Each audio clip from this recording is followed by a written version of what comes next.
আজকের ভিডিওটা হলো Mio Amore versus the sugar and spice burger challenge video. ऐसे कुछ ज्यादा नहीं हो गया ये? তো এই ভিডিওটা শেষ পর্যন্ত দেখার অনুরোধ রইল। ভালো লাগে লাইক করো, কমেন্ট করো, সাবস্ক্রাইব করো, নেক্সট কি ভিডিও করো, কমেন্ট করো।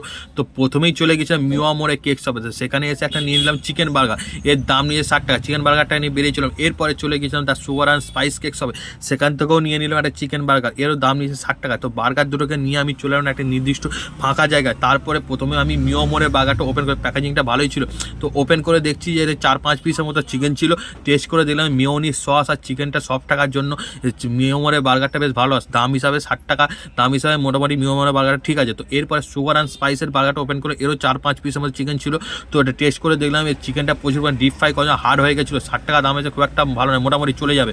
তো এরপরে চিকেনটাকে আলাদাভাবে ট্রাই করে দেয়, চিকেনটা ছিবড়ের মতো হয়ে গেছিলো, বেশ শক্ত লাগলো, তো খুব একটা ভালো লাগলো না। তারপরে নিলাম মিও আমোরের চিকেনটা, মিও আমোরের চিকেন সফট ছিল। তো আমার এরকম চ্যালেঞ্জ ভিডিও টাকা চ্যানেলটা সাবস্ক্রাইব করো। টাটা।